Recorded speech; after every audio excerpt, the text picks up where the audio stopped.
All right, y'all. I am so excited. Let's just take a minute to welcome you to Marriage Monday. I am your host, Dr. Derren. This podcast is really designed to help couples stay married.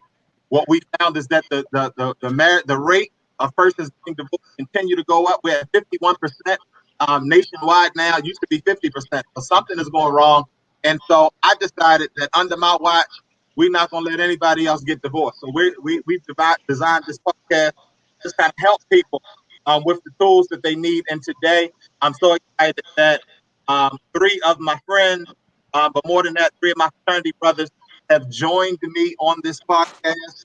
And so I'm excited to have them here for our men's only series. And we will just kind of talk a little bit about the gamut, but I want them to jump in and introduce themselves. So, gentlemen, as you introduce yourself, I want you to tell us your name, what you do for a living, how long you've been married, and then we're going to just kind of start a conversation from there. So, said you up top. I'll start with you, and we're going to go down to Chris, and we're going to end it up with Chris. Good evening. My name is Cedric Dunham. I am a Department of Defense employee, and I've been married 16 years. Yeah. All right, said. Welcome, sir. Hey, Thank good you. evening. Glad to be here. All right, Chris. All right, good evening. My name is Christopher Payne. I'm an engineer by trade, currently working at a top three defense company as a program manager working on space systems. Been married 17 years. Well, you sound real important, and it sounds See like you how he make swagged on look. y'all? See how he You swagged on y'all? sound real important. See, Oh, and man. you see, mine went away. You see that? You see that? I got to practice more. Look, he sound important, and he sound like he got a whole bunch of money. Like I want to just call him on the side, and like, can I get a couple dollars? See, I got to work on that. Man, I'm just a black man trying to make it, man. And he keeping Trevor his nipples Chan, close. That's what it is. Trevor Chan, what's up, dude? What's going on? Yeah, glad to be here. Grateful for y'all. Grateful for y'all men on this these good brothers that I get to talk with. My name is Trevor Chin. I have been married for 8 years. Um I am a pastor and I moved to Baltimore 2016 to start a church called Epiphany. So that's me. And doing well. Yeah, Hey, and you And sitting trying doing to make it outside. happen. exceptionally well. Look, and you sitting outside on your brand new deck that I you just did. built. I I saw did. that, I did. man. I did go on Wow. YouTube. I did go on YouTube to figure out how to make a deck. That I didn't need. I needed another space. See, if I was in the house, y'all would hear these old raggedy beautiful kids of mine tearing my house. Uh-huh. Yeah, y'all would have got Hey, that. hey, hey, Look, hey, hey, look, leave my niece and nephew alone, man. That's why I gave them toys to occupy their look, time with. You held me down yesterday. I ain't gonna lie to you. That put TJ look. to sleep yesterday. I needed that. Look, all of us have been there. So we remember. We remember, brother. We remember. Bro, I'm about to go through a bunch of renos after my kids got of a certain age myself, so I definitely understand, bro. I And gotta repaint, I gotta lay new flooring, I gotta tear up carpet, all kinds of stuff. So, bro, we Oh we man. definitely understand. man, that's crazy. So look, I'm happy to have all of y'all here. I want to just throw this out there. I have some questions, but we're gonna really have a dialogue. And so all of us recognize that marriage takes work. I mean, I don't think there's any of us, and I think one of the reasons why I invited you all is because I've watched you probably when you didn't even know that I was watching you, and I see how you interact. I hear your conversation that you have with your spouse. So what has been your secret sauce? Because I'm sure that all of us, and let me just not speak for y'all, I'll just say for me, early on in my marriage, I questioned whether I made the right decision. Oh wow. Can I really live up to this expectation? Did I get married too young? Did I get enough counsel? And so, I had some people in my ear that just kind of held me down and just kind of helped me. And so, as you think about that, what really has been your secret sauce to just kind of to get you to 16 years and 8 years and going on 17 years? What has been that thing that you can say? Because keep in mind, we have a lot of people that's watching that's contemplating whether they really want to do this or not, whether they, that last argument just might have been the one thing that just made them say, but I can't do this anymore. So what has been your secret sauce in your years that has just kind of kept you from calling that attorney? I think for me, I had to unmarry the military. I think that at that point in time, the military was more important than my marriage. Yeah. And I think I was lucky enough to understand that after all the times that I got injuries, after all the times that I got blown up and got hurt and all that stuff like that, my wife was still there. Yeah. And then, Pastor, me and you've talked about this before, bro, that I didn't listen. Yeah. I didn't listen. And my wife, she got on the brink of, should I really stay with you, dude? Even after you doing all that and you still trying to go back out there? And I think I started listening. I started listening to her and to the man upstairs. And at the latter part of my career, she was still there to hold my hand after I had my 13th or 14th surgery. And I said, okay, I said, if you gonna roll with me after all that crazy stuff that I've done, jumping out of planes and doing all this crazy stuff, and you still with me, I know I had the right one, but it wasn't like that at the beginning. And I did question if she was the right person for me. But all in all, she was, because she was pretty much the only person that could put up with me and that would understand what I was trying to do with all the politics of being an Army officer. And she held me down straight up. She held me down and carried me through it. So, and later on, I learned I'm stubborn. I'm very stubborn. You learned that? No, I knew that. I knew that from the beginning. Sometimes I have to close my mouth and not say anything.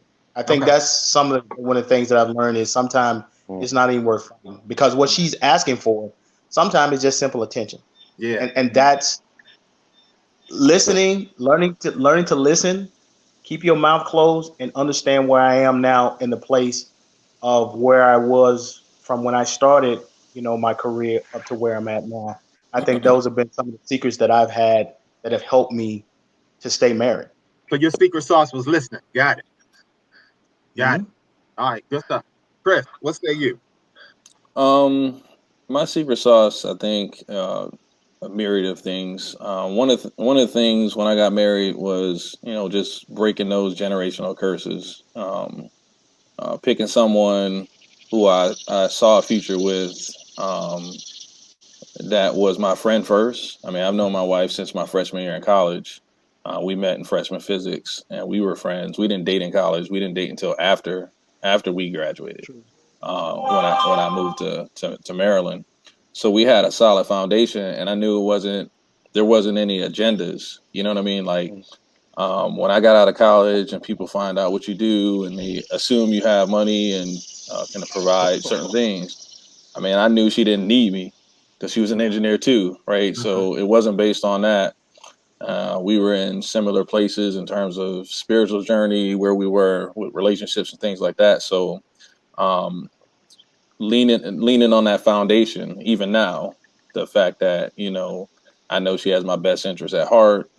She's my friend first, you know what I mean? And so those are the things that foster like the communication. So if we have a problem, communication is definitely what we lean on, right? Even having those tough conversations, and you can have all kinds of conversations from, lack of attention, lack of being considerate, taking each other for granted, even, what's up with the person of opposite sex that might be giving you too much attention, like all of those things. Number one, knowing that. You know they gonna do that, bro.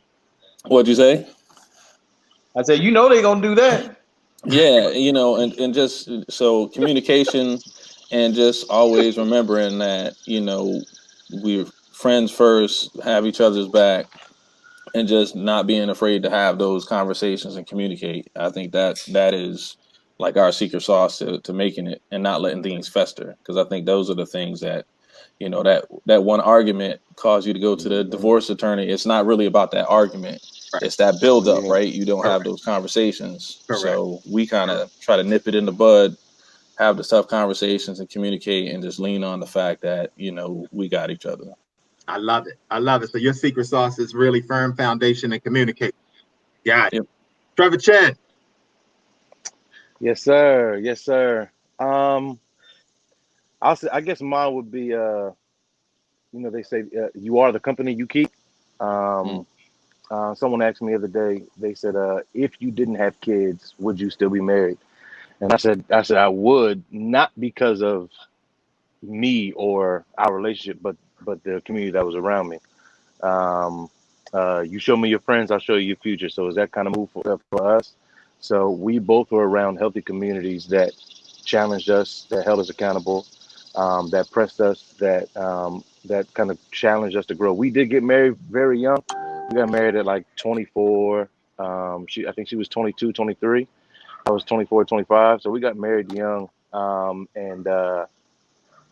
There's a lot of growing that still needs to happen around those ages. Mm-hmm. 25.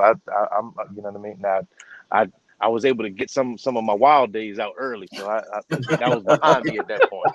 That was, yeah. Can we keep it? If we keep it in the bean, if we keep, I mean, this is fair to Yeah, Right, Yeah, Mondays. yeah. right, Uh, right. but I'll make sure she don't watch this one.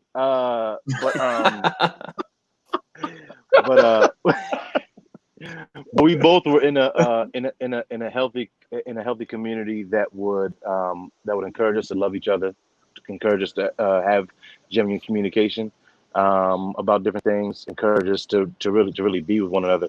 But the other piece was, I will echo what Chris said in terms of the communication piece and the friendship piece.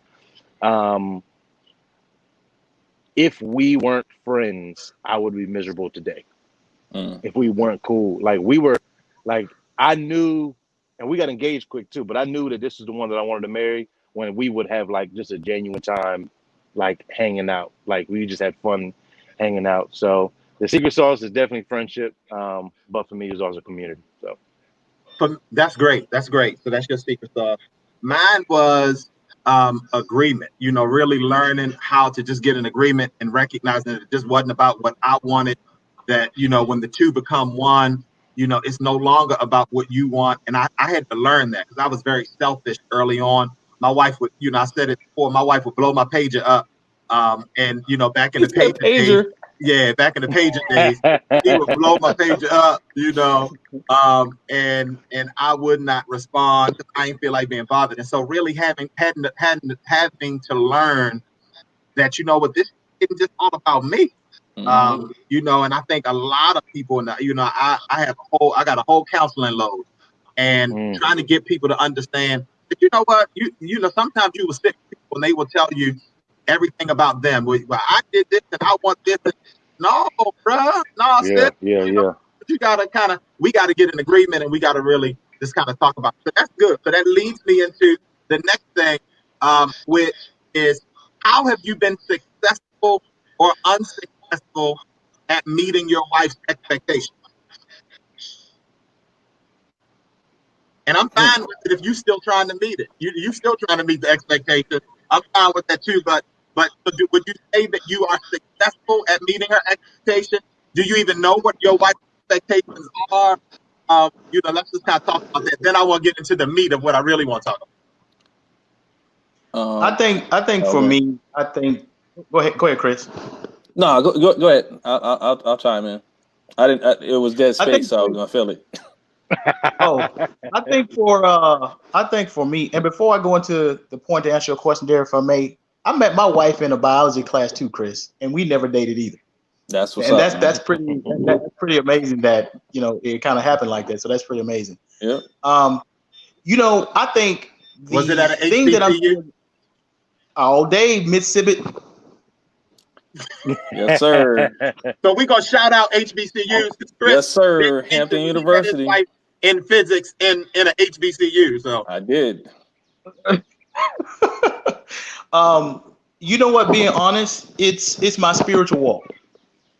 That's where I'm working to try to fulfill my wife's expectation because yeah, Pastor, brother, I've talked to you about this before that I don't have a real trust for pastors growing up because it was more important about what your rank was as compared to feeding your spirit or giving you the word or that spiritual note that you need to be right. successful in life.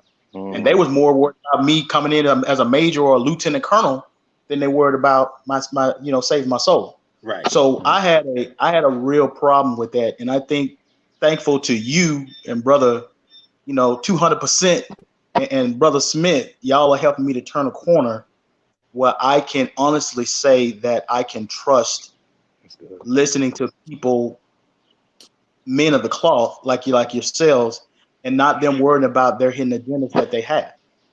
Because vulnerability and spirituality are two things that I'm always aware of, and I thank you for helping me to not worry about the vulnerability and to just accept what it is.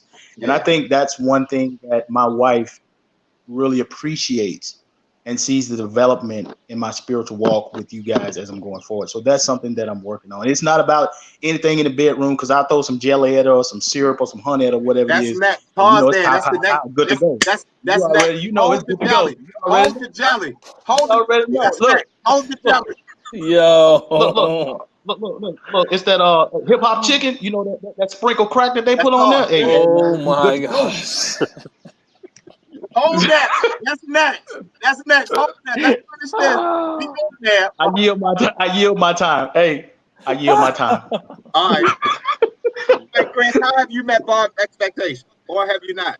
I think I do, but I think we have to reconcile sometimes on expectations, right? Yeah. And because I try, in most things that I do to try to go above and beyond, right? But I think that sometimes raises expectations in some situations, a little bit higher than it needs to be. And if you don't necessarily quote unquote meet them, but you met the expectation, you just didn't exceed as you normally do, then Right. it's like you get that side eye. I'm like, hold up, Right.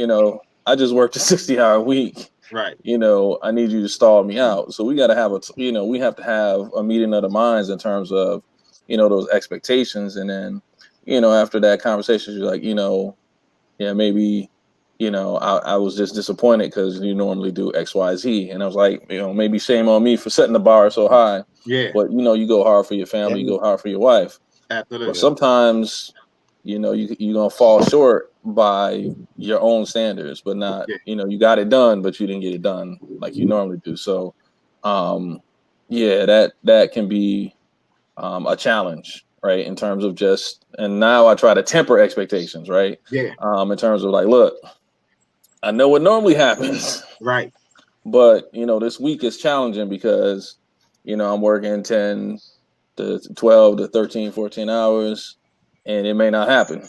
So you So, you learn. temper expectation, and I manage it. So yeah, we on the same Well, page. yeah, I mean, I'm with you on that because, sometimes you don't want to disappoint your wife, right? You Right. don't want to disappoint your kids, Right. but you got to be honest. But I think that's something I've learned in terms of, to your point, how do you meet expectations? It's like, it starts with setting them, right? Yeah. Like it starts with Yeah. having those conversations in terms of what you're going to do. And then setting it so that you can meet them, right? So you've set the expectation, and then it's your job to meet them, right? Or communicate that, hey, I know I said this, but on this occasion, it's not going to happen. And here's why. But I got it. But you talk about it, so there's some communication about it, and you don't just not meet the expectation and just be like, and what? So what? I ain't meet it, and we ain't even gonna talk about it. Nah, that's never a thing. But Okay. I think I've grown in that, Yeah. and having those conversations. Like sometimes you kind of hit around it, or you expect the understanding because like your wife is sweet and she understands. But in some cases, there's that expectation is like, yo, like what the heck, what happened, Mm-hmm. right? Got So it. having that conversation before or during or after, but at Yeah. least making sure that you had a conversation. Absolutely. Trev, what say you? So there's a couple of things I do want to hint again on something that Chris said. When you first get your Apple Watch and you setting all your activity and stuff up, there's the goals, the little circle ring goals, like the move goal and the exercise goal.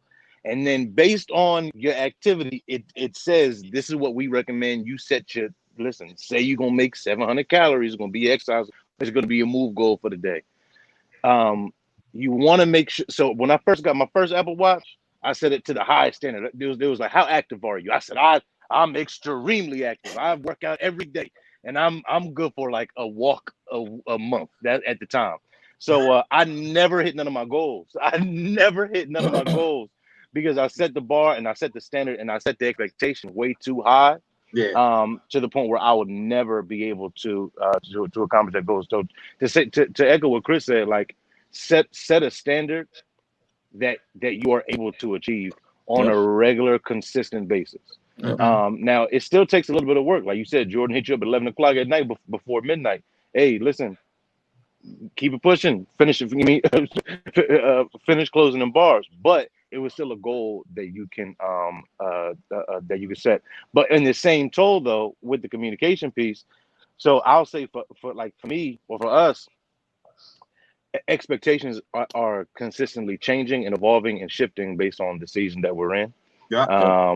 Yep. So when we was in Jersey, we both worked a traditional job. Then we had my daughter, and expectations shift when that happened because then Mhm. she went back to work and all that kind of stuff. And then we moved down here and had my son.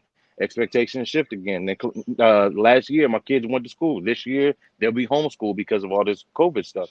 Right. Expectations shifted during this season and will be shifting again in September when Absolutely. homeschool starts. Yeah. So, Good point. yeah, so like it's consistently changing. So that communication piece is key, and you have to have that. You got to be able to set the expectation management, because if you don't understand what the expectation is, then you'll never meet it. Yeah. Yep. Yeah.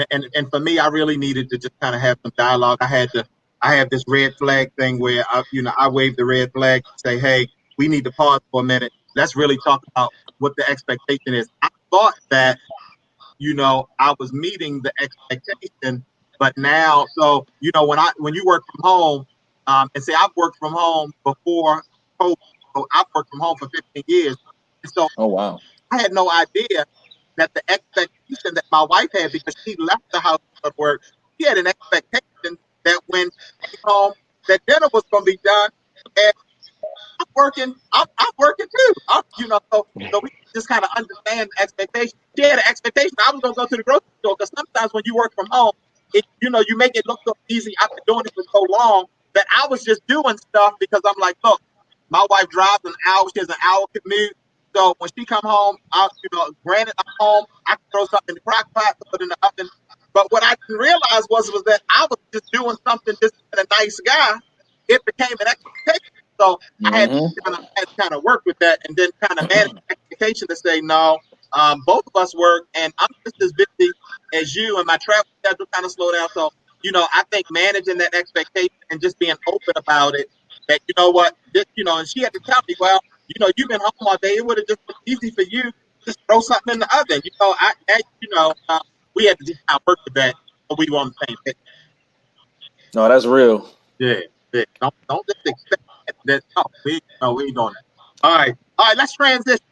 Now I want y'all to finish the sentence. Um, and I'm gonna kind of guide it a little bit. So the first thing is, what do you wish your wife knew about? And I got three or four about. So the first thing is, what do you wish your wife knew about the bedroom and bedroom issues, or bedroom challenges, or bedroom period? So I start with this. I wish my wife knew that I don't always want to ask to get something. I wish that she just understood that what. Let me take care of now. Let me throw the caveat out there to say that my wife has been doing this for so long that I'm never denied. But if put in the request is granted. But sometimes I don't want to put in the request. Sometimes I want to get a nasty text and say, look, here it is. I mean, everybody just want a nasty text every now and then. You don't have to send me no nasty pictures and all of that, but just send me a nasty text and be like, look, come up here, I'm ready for you, or come jump in the chat. Something.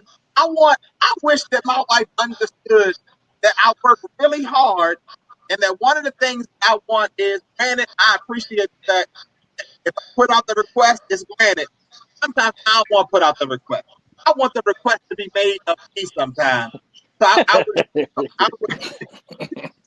I wish that she knew that. So I ain't telling y'all nothing that me and her ain't already talked about, but I ain't gonna get in trouble or nothing. But I just wish that you know, the Bible teaches us that the marriage bed is undefiled. Yeah. It means that if I want to put a pole in the middle of my bedroom, you can put a pole up there and it's all good. Still talking about that pole. I like some surprises. Let Amazon come with some new stuff, with a pole or some different toys, So Still talking about that pole. So I wish my wife knew that. What say y'all? And I will go on record and just say that normally in most relationships you have a higher level, a higher frequency, so to speak, in the relationship. I will go on record and say that be me. And so my response is predicated on y'all understanding that. And a lot of my audience, they understand, because I just believe if I'm gonna help you, I'm gonna get naked first so you can take your clothes off. So and I have I get so many emails, man, from men that say stuff like that. And so that's one of the reasons why I bring it up. So finish the question. What do you wish your wife knew about taking from that? Dead space. Come on, y'all. All right, I'm gonna jump in. I echo that. Same. I'm in the same vein as you. There's sometimes it's just like, yeah, men are hunters, but sometimes it's like I need you to be the tigress. You know what I mean? I need you to jump out there and just and make it happen. And especially, if I don't care that I'm tired. Like if you're in the mood, make it happen. You know what I mean? Like it can't just, it got to be reciprocal in terms of making it happen. So I'm with you on that, Brother Thompson. Definitely. Yeah, and I don't want pity sex either. Don't Exactly. Don't just be like, Exactly. all right, No, all right. you Because can see, the keep that. moment that you do this, the moment that you say, all right, come on, I'm about to go to sleep. Well, Hurry up. Like, no. Sometimes the situation dictates a quickie, but sometimes I want to tarry. So I don't want to have to hurry up. That's times when we can hurry up, because we all busy. Sometimes I would just say, hey, can I hit that real quick? And then I've already set expectations that I understand that this will be quick. So I manage an expectation. But don't give me pity sex, because then I'm just like, that's okay. Good. Because when I feel like you doing me a favor, like this is mutually beneficial. Trevor got something to say. I see the wheels turning. I gotta hear this one. I got it. So I disagree a little bit. For me personally, because as much as I enjoy our bedroom time and I love our bedroom time, and because I agree with everything else y'all said, but as much as I love it, there's a piece of me that also needs it. I need it for my soul's sake. I need it for my purity's sake. I need it for my eye. Like I need to be able to go out covered. So what you pun intended? You talking about pity? You can give me some pity, Doc. Oh no! Pity. Oh no! Listen, but listen. Hear me out, though. I see where you come from. So when you get, come on.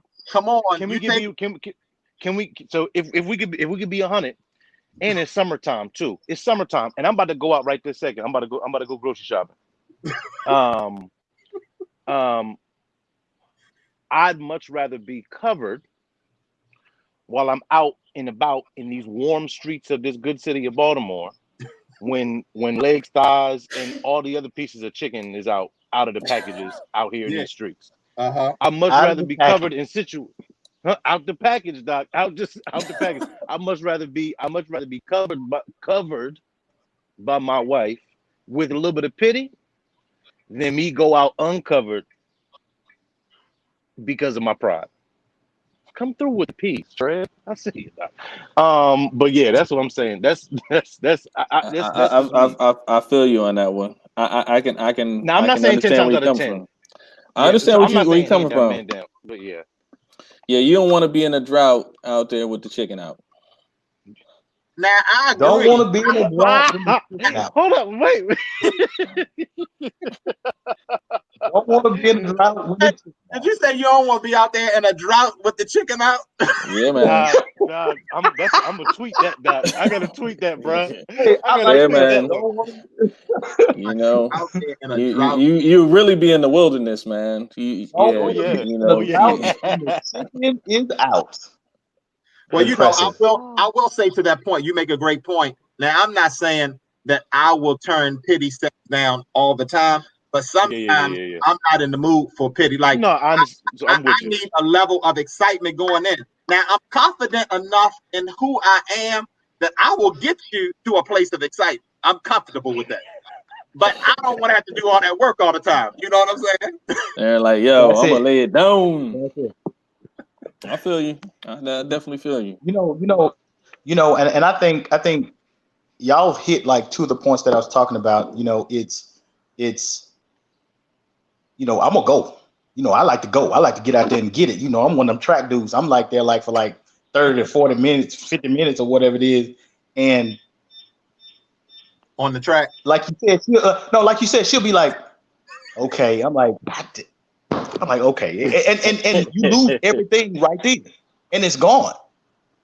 And then the next day she'll come back, she'll be like, hey, let's get it. I'm like, you didn't seem all excited. And then I'm like, okay, Cedric, stop. Ah, you was about to mess it up. Stop.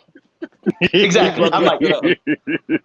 in the past, I would tell you when that conversation would happen, I'd be like, you know what, man, I don't want none. I don't want now. I'd be like, okay, let's go get it. But and they call it mind reading. I don't think none of us are mind reading. We would like for them to be mind reading. And then sometimes, I'll just go upstairs and I grab her by a leg or something like that or whatever it is. And she's like, what are you doing? I'm like, okay, be quiet. Let's go. Let's go get it. We going gorilla style now. I'm like, come on, let's go. And she'll be like, she'll be like, Get over here. and then at the end, you know what? We high five each other. Mm-hmm. We do our little high five thing because we get to that level of excitement, Derren, that you're talking about, and it's not easy to get there because there's different level of expectation depending on what it is. Sometimes she'll go to sleep. She'll go to sleep at 11 o'clock. I wake up and like, okay, showtime, let's go. She'd be like, okay. I'm like, God. And then you have to make a decision. Either you're gonna go or you're gonna let her sleep. Mm-hmm. Normal time I don't let her sleep because I'd be like, okay, I'm ready, let's go. And then it's just interesting, I think, and it's also how you've grown in your marriage will determine some of those situations too, Derren, just as you talked about, because younger on stairs, bathroom, kitchen sink, cars, side of mountains, whatever. I mean, whatever time it was, let's go get it. Yeah. So let me ask you My this. dog, So bro. how have you all entered into the conversation about next level bedroom time, i.e., bringing in and introducing new things that maybe you or your spouse may not have necessarily been really comfortable with, i.e., depending upon how nasty you are. Some people, will bring different kind of toys, different kind of oils, you know, um, anal beads, like, whatever. So, but how do So so so so how uh, have you so all how no. and the reason why I throw that out there, hello at drdarren.com. I get all of this stuff, right? And I will tell you that I needed to do some research to really understand what anal beads was. I mean, I've been getting some stuff on my email that has just that's been blowing my mind. And Like, yeah, and people are asking the question, how do I introduce next level? Like, we good with this, we good with phase 1, phase 2, but it's people that's ready to take that thing to phase 3. And you got some women, just based on how they grew up in the church, they get in the bed and missionary is all they know. Don't even ask them to turn over, turn around, bend over, you know. So how do you have the next level conversation? Like, if you want to kind of bring in, some toys or something. Now, I will tell y'all, I got a lady in 3 weeks that's coming on my podcast, and she's a sexologist, and she specializes in all these different toys and all this. And so I'm kind of Ramping up. I'm kind of getting us ready for that now, because that session is just going to be all the way live. So what do y'all think? How have y'all, or what would you say to somebody that want to introduce next level but maybe just don't know how to do it? To go full I think circle you gotta to even go ahead, bro. Trey. No, go ahead, Trey. To go full circle, early on when we were talking about communication, for a while now we have stopped it during COVID and stuff like that, but we had like Talk Tuesdays.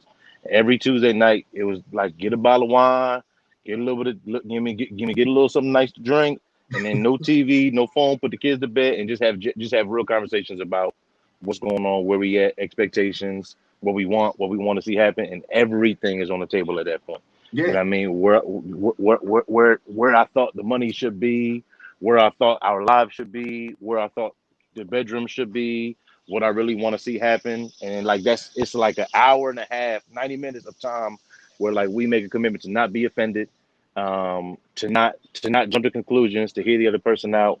And you know what I mean, a little bit of Casamigos gonna help you not be offended so quick. So sorry, Very true. Very but true. yeah. but just really have those set of space and set of time for genuine, intentional So conversation. if you want to bring beads and vibrators and oil into the bedroom, you saying on your Talk Tuesday, just kind of have a conversation and bring it up and just throw it out there. You better talk about it, because if y'all just doing the regular 1-2 and you come with a little vibrating finger put in the butt, and then what the hell is that? See, that's what you don't need. You don't want that.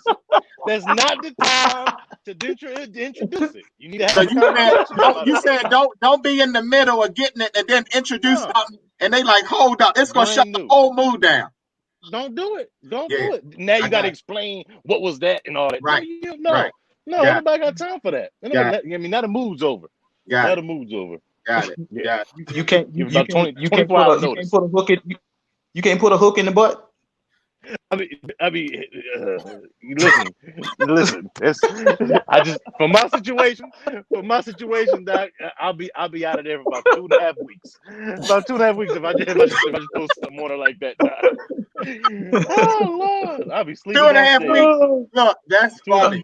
That's funny. All right, said you was gonna say something. Go ahead, say it. Well, me and Aura talked about that. We've talked about, about stuff like that, about oils and Aura grew up in a traditional church. We grew up in traditional Southern Baptist churches and stuff like that. Nobody really talked about it. I mean, being honest with you, nobody really talked about stuff like that. Right. They really, and I think later on in marriage, we talked about it, and we never, and never came up. But I think as we later on in our marriage, we've asked about stuff and brought stuff like that in. But I still think we're still on the initial end of that.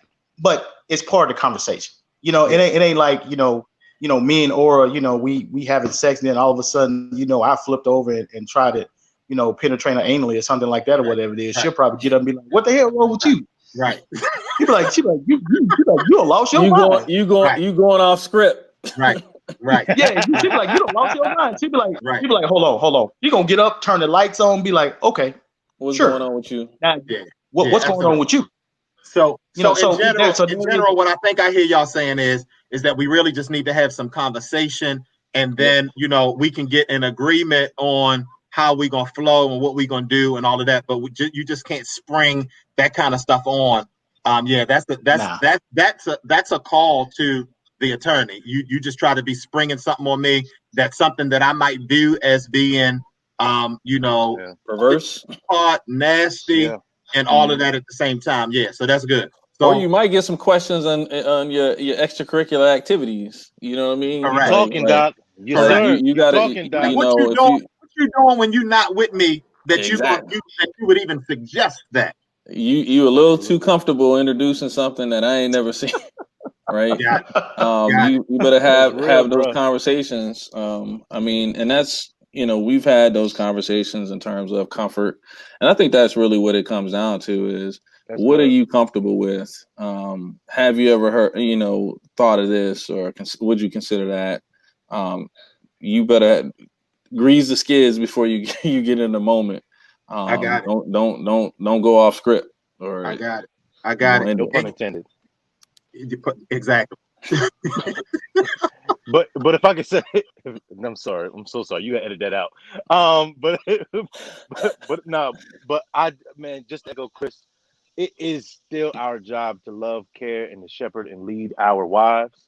So that comfort piece is huge. Like, it really is huge. At the end of the day, and we talk about expectations. At the end of the day, the end all be all in the bedroom, I might not get 10 out of 10 things that I want, because my job in my household is to, as a leader, is to be the chief sacrificer. I need to be the one that sacrifices the most in this household, to show what that sacrifice looks like, because it's not based on my comfort. Doesn't get to be the number one priority. My desires don't get to be the number one priority. Now, there is some bend in expectations, but that comfort piece is huge. All right, very good, very good. And I'm glad that you speak of comfort, because as we talk about comfort, it's important that we make sure that from a comfort perspective that we're in the right space.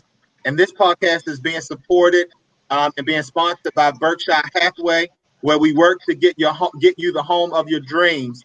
Have you ever thought about the fact that a union can grow when you are in a perfect space? A house can make you a home. So you need to call Angela Taylor Carter, who will work with you to find that juicy, free-flowing space where you and your union can grow. Our buying specialist will meet every need for both the man cave and the powder room to the bathroom. If you're ready to start that process that will lead to a lifetime of love and passion in your safe space, contact Angela Taylor Carter, specialist for over 25 years of customer service with Berkshire Hathaway. And we thank Berkshire Hathaway for sponsoring this podcast. All right. Hey, real quick. Can I jump in real quick? I need y'all to understand. I need y'all to know that this man he has a sponsor for this podcast. Yeah, I was saying he paying bills. Paying bills. I mean, I knew what it was. I mean, yeah, you got to pay the bills. That's what's up. I like that. That's what's up. He segued right into it. I was just like, okay, we paying bills now. Okay, smooth, All right, Derren. y'all. Come on, let's go. I promised y'all an hour, so come on, let's go. What do you wish your wife knew about your pressures? The pressures that we have as men. A lot of times we have pressures. We shield our spouses and our families from a lot. Some of the things that we deal with, just as being African American men, especially in this time, we're living in the middle of a pandemic and an epidemic. And so, what do you wish your wife knew about the pressures that you face of being a husband and a Black man in July of 2020? I'm a hop in. I'm a hop in real quick. You guys were joking a little bit about, when I introduced myself, and in the space that I'm in right now, I can't really talk about what I do, right? I mean, just being honest, what I do on a day to day. I can talk in general, and usually when I get home, I really don't want to talk about work much, even though we will have some conversations. But the magnitude of some of the things that are on my plate, being the only,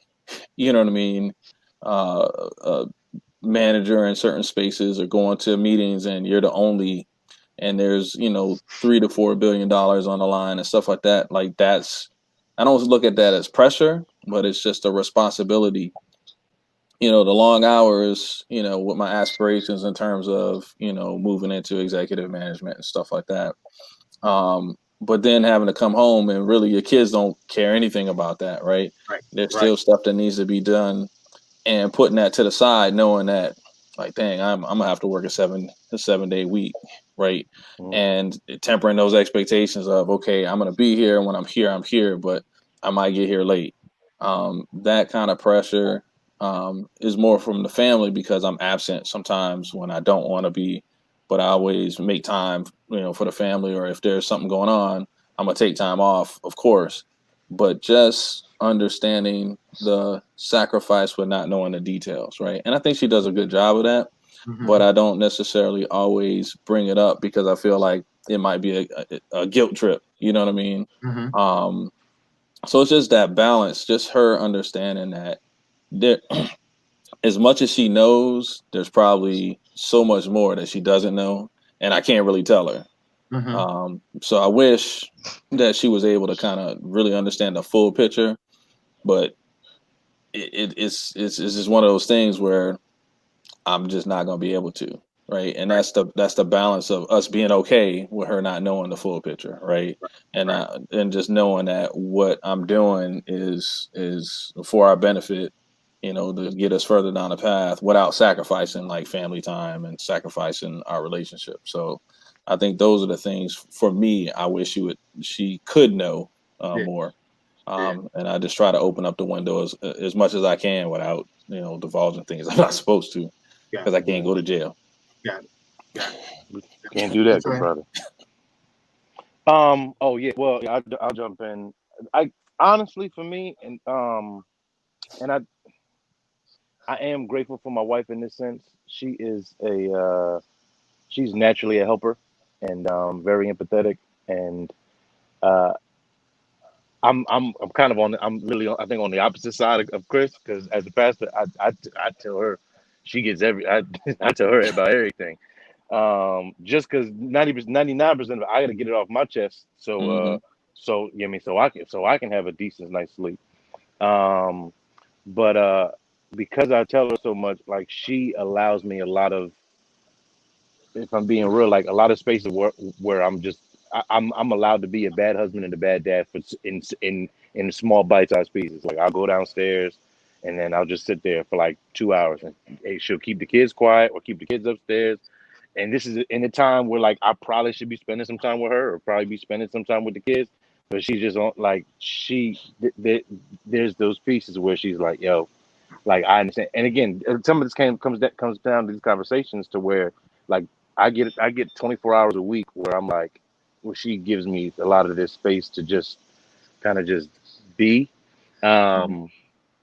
But I think it's necessary for wives to understand, and husbands understand. I mean, there is pressure on both sides, but there's certain moves. Like if I make certain moves, this whole household goes down. You know what I mean? Like if something crazy, and that's another interesting thing, even by being a pastor, in my circle, if I step out on this marriage, I lose everything. I lose my job. I lose my house. I lose my kid. Because she had made that clear. Like, hey, listen, you step on me, you want to. That'll be your last. That'll be the last time. The first and last. So hey, listen, expectation management. I know, but there's a different level of pressure, and if you don't find some of these healthy releases, Trev, you then froze. Oh no, hello. you good now. You good. You froze for a quick second. Oh, gotcha. Yeah, I'm just saying. If there's, you got to be able to find healthy ways to be able to relieve and release some of that pressure, because pressure does bust pipes at the end of the day. So, to answer your question, if I could say anything, You such a um, pastor. I just want you to know that you such a pastor. You paint a picture in high gloss paint with every response and give us points. oh, under, understand. Shut up, man. I can't stand you. Understand healthy places where you can have some pressure release valve. So I wish she knew that I needed healthy times and healthy spaces to be able to release some stress. Derren, you froze. Derren's frozen. Derren froze. All right, I Gone. think we back. Yep, you back. Okay, We good. there you go. All right. I think Go ahead, Stan. I think for me it's kind of relating to what Chris said, but not on the classified side. A lot of times I'll come home and I'll be working like 10, 11 o'clock at night. And she's like, why are you working so late? The understanding is that, being in a leadership position like that, and being one of, like Chris says, like 2 or 3 Black people in leadership positions, and you have to put your best foot forward. So Yeah. we have to work little bit harder. We have to work a little bit harder than most people, and I'll give Cora credit. She understand that. I'll be downstairs working. It'll be like 11 o'clock. And she's like, "You still working?" And I just tell her, for us and for me to get where I need to be at, I have to do this. Yeah. And I think she understands that. And most of the times, because she worked for the government as well, sometimes she'll be doing something and it'll be 5 o'clock. I'll be like, why you still working? Because her job is just important as mine, but I think that the level of responsibility probably is a little different. But just letting her know and getting that understanding that she got my back for those late night that I am working and doing those things. Those are the most important things. And those leadership positions don't come around too easy, and they don't come around too often either. Yeah, And then once you good. get the opportunity to shine in those positions, you have to put your best foot forward. Yeah. And they may require you to be up at like midnight. Yeah. You're right. They might, You're right. it might require you to work on Friday, Saturday, and Sunday. Yeah. So and that's the thing that I give Aura credit for, and she does understand that. Perfect. Yeah. Hey, listen, y'all did. Go ahead, Chris. No, I was gonna say, to piggyback that, there's times where I've come home, it's been like 1 a.m. Like when we've had something to get out, and for me, you know, I'm in a closed space, so you can call my unclass line, but if I can't answer, I just can't answer. So you got to email me and just wait. So my wife has been really understanding, the That's good. last like 7 months that I've been in this position. So yeah, to your point, I think she understands, but I wish she could understand more. I mean, I think I flipped your question a little bit Yeah. on his head, Derren, but said I definitely agree and understand what you were saying. So it sounds Yeah. to me like two things happen. It sounds like, so I have a lot of pressures and I'm really good at articulating my pressures because I have so many different irons in the fire. So in addition to working a full-time job, being a full-time pastor and trying to grow two businesses, it's just like it's never a dull moment. And so I run so much that, trying to find time and so I had to make sure that I made my wife and my family a priority, but I also had to help her understand that we live a really good life and we live this life. And sometimes I think that I make things too easy. I make it look real easy. I mean, like my wife, I don't necessarily share with her all that it takes to keep all this stuff running and to keep all this stuff moving. And, my wife won Louis Vuitton pocketbook. The expectation is that I'm going to get it. And so, it takes a lot to keep all this stuff. And then when you got the added pressure of an employer, you got the pressure of trying to grow your business, and you got sales goals you're trying to meet, the pressure of, I have a son that goes to school in Marshall, Missouri, in the midst of this environment that we're living in. So, it's just a lot of pressure, and I don't probably do the best job articulating. And so sometimes there's a buildup. I have to kind of, I have to kind of dump at the end of the day. I have my dumping exercise, and a lot of times I have to dump the stuff on her. But what I was going to say is that it sounds like all of us have amazing wives that really support us, help us, and will probably welcome the opportunity for us to share more with them. But we Yeah. probably just don't do it. I wanted to say that. And then the second thing I wanted to say, I have to talk to a lot of men. A lot of men said something, and Trev, we talked this week, and you said this, and then you just said it again. Even when you think that you are going to be a bad father for 2 hours, bad father really shouldn't be in our vocabulary because we're there and we put it in. And so sometimes we are our own worst critics. So let me just go on record to tell you, you making that thing happen over there on Glen Eagle. So don't say that I'm gonna be a bad father for 2 hours because How, if you need to how you go, gonna put my address out there, Doc? How you gonna put my location out there? Like you just gonna let I ain't people say know the where I numbers. live I ain't say the numbers. I just said. Oh yeah, look. All right, look, y'all. We closing out. And my last question for you, good brothers. Actually, I had like three more, but we're gonna have to do for men's only part two at another time. But I'm gonna close with this. What do you wish your wife knew about your failures, fears, or feelings? What do you wish your wife knew about your family? See, we don't never talk about. We talk about how great and wonderful we are. We talk about how like all our bills is paid, but we don't really talk. And I'll just say for me, I don't talk a lot about my failures because for every success that I had, it was something that I failed at, that I just didn't do a good job at, that I could have done a better job at. And I don't know how y'all are about your feelings. I don't know if y'all ever go and have you ever had a real cry with your wife? Some people have testimony they ain't never cried. They don't cry. Their wife ain't never seen them cry. So, what do you wish your wife knew about your feelings, your failures, or your fears? Failures and pride are incrementally linked together, and it's a detriment, I think, to a lot of that a lot of the time. Um, my failures, I think well, let me go back a little bit. In the beginning with the military, there were no failures. There was only excellence. There was only one standard. That was you will be 1000% better than everybody else for whatever it is that they're doing. You can't carry that over into real life because that's not realistic. And then when you go back and you look at normal civilian life and those things like that, and there are some things that you fail, your pride gets in the way and it causes you to sometimes close up. And for me, even with that, I'm learning how to talk about when I don't get a position or when I didn't get a rating or when I didn't get something like that. For me, that's an emotional moment that where my pride, I will tell you, my pride get in the way. Sometimes I won't say anything. And, from my instances dealing with PTSD and, taking medication from my experience that I've had emotionally, sometimes I'm inept at that. And my wife knows that. And that's sometime where I have to work extremely hard to express myself and to show emotions to my wife, my kids, and my sons. And it is sometimes it is a challenge.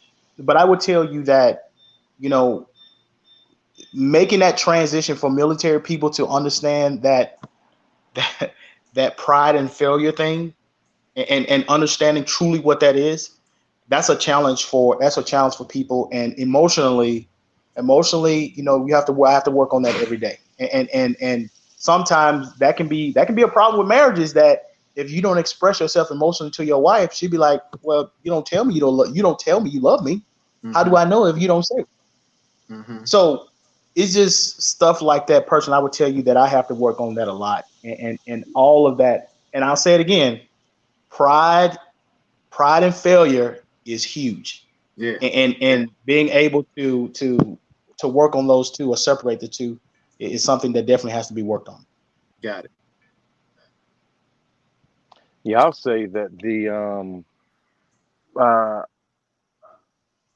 they're a lot more fragile than you think. Now, I know as a dude, we want to be macho man and all that kind of stuff. Now, I'm not extremely vulnerable with a bunch of people, um, but probably not probably. Obviously, at the top of my list is my wife. Like that's the one who I look for everything out next to God. Um, but there are a lot more from her, how I'm viewed, how I'm doing, how I'm perceived, what's going on in this household, how all that kind of stuff. I kind of look. There's a high level of me that looks to her for a level of affirmation and just as a gauge to see how, just as a gauge to kind of see how I'm doing. And passive comments, passive statements, joking statements at the wrong time, in the wrong context, they they're a lot more. Your feelings are a lot more fragile than I think that we like to articulate. And even in that moment, it's hard to communicate like give me what that felt like. But yeah, I'll say that just to kind of break the myth of macho man not having no feelings. They're a lot more fragile than you think. I'll just say it like that. So, in answering my question, what do you wish your wife knew about that? You wish she knew that she was more fragile than you thought. No, that my feelings are more fragile than she thinks. Yeah. Yes, got it, got it, got it. Thank you, sir. Thank you, All right. Chris. Close it up, sir. Um, I think for me, I think outside of my wife, and I think including my wife, people think I have this persona of just being really serious, which I think you guys know. Now that you got to know me, that I'm not always serious. I do have a sense of humor, a wry sense of humor, but I think people really think that I'm really serious and intense and just like professional at all times, and almost like a machine, right? Because I am laser focused in a lot of things, especially when it comes to career and making sure kids are taken care of and things of that nature. And I think I wish that she knew that um, that's not me 100% of the time, right? That's like one side of my personality. Yes, it can be dominant in certain places, but I'm not a machine. I mean, I do have fears, I do have That's good. failures, That's um, good.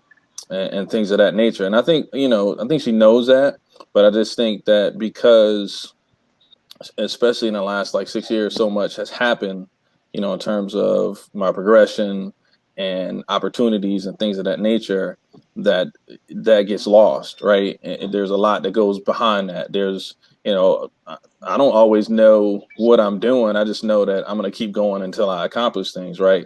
Mm-hmm. But there is some like, dang, what if this don't work? Mm-hmm. Right? Or, Yeah. Yeah. you know, uh, I want to do all this stuff for the family. What if I can't? And not that I doubt. I mean, I have faith, and that's how I made it this far. It's not definitely not me, but just knowing and understanding that behind all of that, perseverance and drive and focus, that there is a lot of, you know, there is a lot of thought that goes behind it. There is a lot of, like, what if this doesn't blow? Or what if um, there's a lot riding on this? Or, is the sacrifice going to be worth it? Right. Yeah. Sacrifice of time.